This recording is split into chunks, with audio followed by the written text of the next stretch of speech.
The Lord be with you. And with your spirit. A reading from the Holy Gospel according to St. Luke. Glory to you, O Lord. Mary set out and traveled to the hill country in haste to a town of Judah, where she entered the house of Zechariah and greeted Elizabeth. When Elizabeth heard Mary's greeting, the infant leaped in her womb, and Elizabeth, filled with the Holy Spirit, cried out in a loud voice and said, "Most blessed are you among women, and blessed is the fruit of your womb. And how does this happen to me, that the mother of my Lord should come to me? For at the moment the sound of your greeting reached my ears, the infant in my womb leaped for joy. Blessed are you who believe that what was spoken to you by the Lord would be fulfilled." And Mary said, "My soul proclaims the greatness of the Lord. My spirit rejoices in God my Savior, for he has looked with favor on his lowly servant.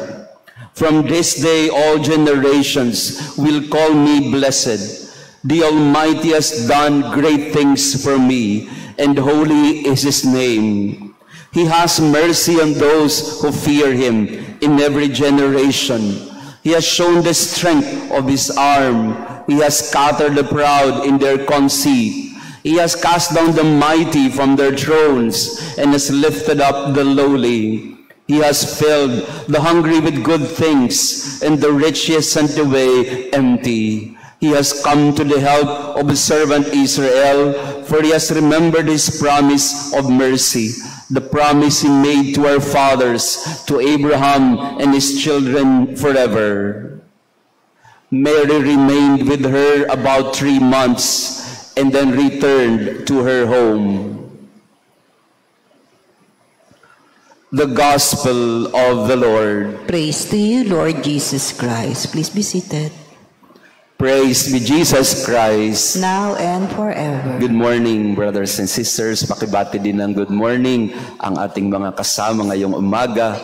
Beautiful Friday morning feast of the Visitation. We have also a guest visitor celebrating her birthday, Chips. Happy birthday sa'yo. We are praying for you in this Mass. To our online parishioners, thank you also for being with us today. There are 2 levels of understanding our feast of the Visitation of the Blessed Mother to Elizabeth. One in the cosmic level, which is theological, and the other is in the human level, which is personal. In the cosmic level of understanding the Visitation, this clearly involves the 2 women, Mary and Elizabeth, but they represent their people. They represent the plan of God for all humanity. So even in the wordings of their conversation, it's not an ordinary conversation between 2 girlfriends, because they are talking about the plan of God. Who am I that the mother of my Lord should come to me? And then the response of Mary of the Magnificat, "My soul proclaims the greatness of the Lord." And she begins to talk about what God has done for his people, of bringing down the mighty, of scattering the proud in their conceit and lifting up the lowly, of filling up the hungry with good things and sending the rich away empty. Hindi po ordinary conversation yon ng dalawang girlfriends na nag-uusap. Clearly, their conversation has a cosmic, theological, salvific significance. And in fact, theologians would say that Mary, when she visited Elizabeth, she performed the first Eucharistic procession. Mary, as the new Ark of the Covenant, as she carries the Eucharist, Jesus, the Word made flesh, in her womb, and as she walks from Nazareth to Ein Karem in Judea, she performed the first Eucharistic procession. That's in the cosmic theological level of understanding the visitation. And we can have a discussion of that for around 3 hours, 4 hours, and we can do that. But let us go instead to the human and personal level of the visitation. First, when Mary heard the greeting of the angel Gabriel, and when she learned that her cousin Elizabeth was also pregnant in her 6th month, yes, she received the good news that she would become the mother of the Son of God, but she thought right away of Elizabeth. Ikaw yung tumanggap ng biyaya, pero ang inisip mo yung kapakanan ng matandang nagdadalang tao. The empathy of Mary, she right away, that's why the description is, in haste, Mary set out to the hill country of Judea in Karen. Mary showed her concern for Elizabeth at once. Naisip agad ni Maria na matanda na si Elizabeth at kailangan niya ng tulong sa kanyang pagdadalang tao. Kailangan kong puntahan. She did not care that she herself is pregnant. She thought of Elizabeth right away, the elderly who is pregnant. That's the first lesson of the visitation. Mary's charitable heart, compassionate heart for the elderly, for her cousin. At yun din po yung hinihingi sa atin, na oo, masaya tayo sa magagandang bagay na nangyayari sa buhay natin. Masaya tayo na nakatatanggap tayo ng biyaya. Pero minsan yung mga tao, pagka maraming blessing sa sarili, ang naiisip lang ay, akin lahat ito. At hindi niya na naiisip ang kapakanan ng kapwa. Mary received the good news, but she was thinking of Elizabeth. Friends, we can learn from Mary. Don't just limit yourself to your blessedness. Think also of others around you who are in much need of your help, of your assistance. Secondly, Mary, when she, after the visitation, when the angel Gabriel left, she went right away to Elizabeth. She went out. She reached out.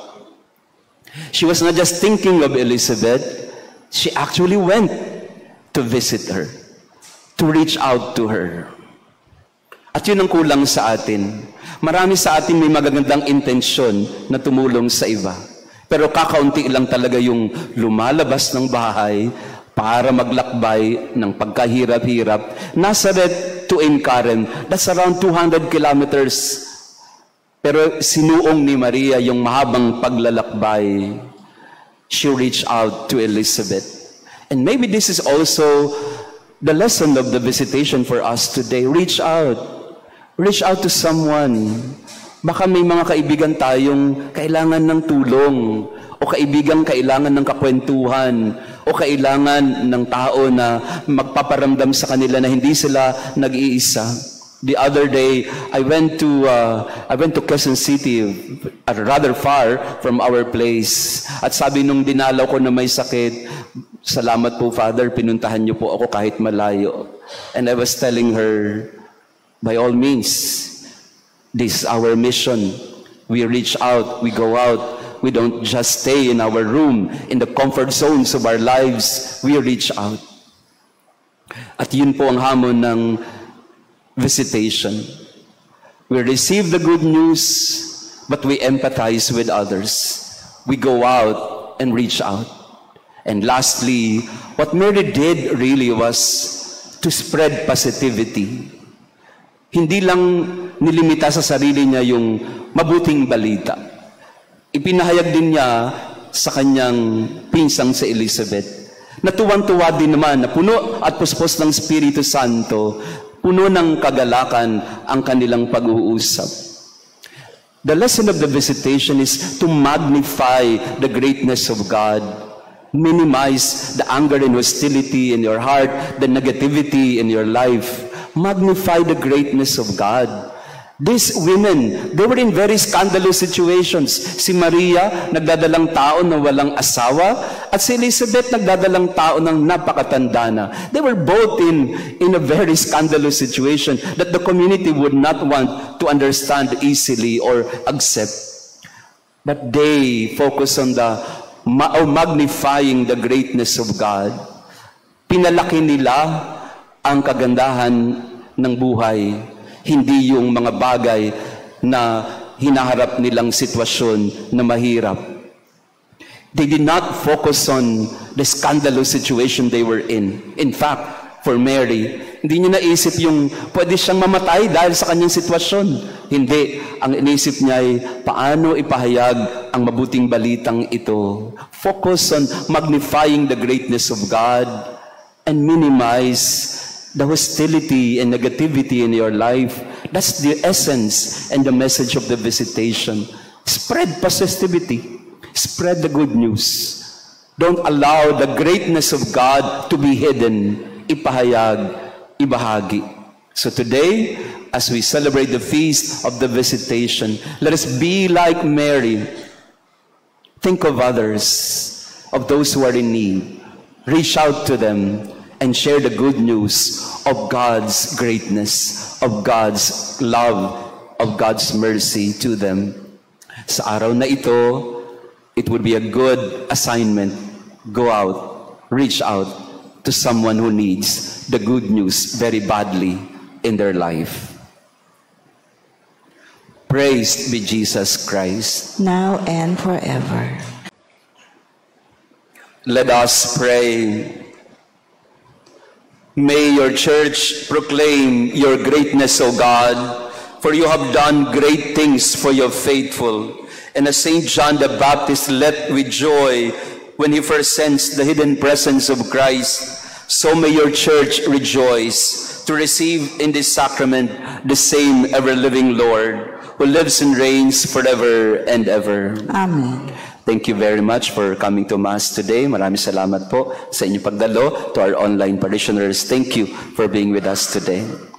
On the feast of the visitation of the Blessed Mother to Elizabeth, find time to visit someone today, to give joy and hope. Let us magnify the goodness, the greatness of the Lord in our homes, in our relationships, among friends. Let us minimize the negativity and let us magnify the greatness and goodness of God. The Lord be with you. And with your spirit. And may our loving God bless you and your family, the Father, the Son, and the Holy Spirit. Amen. Our Mass has been offered. Go in peace to love and serve the Lord. Thanks be to God.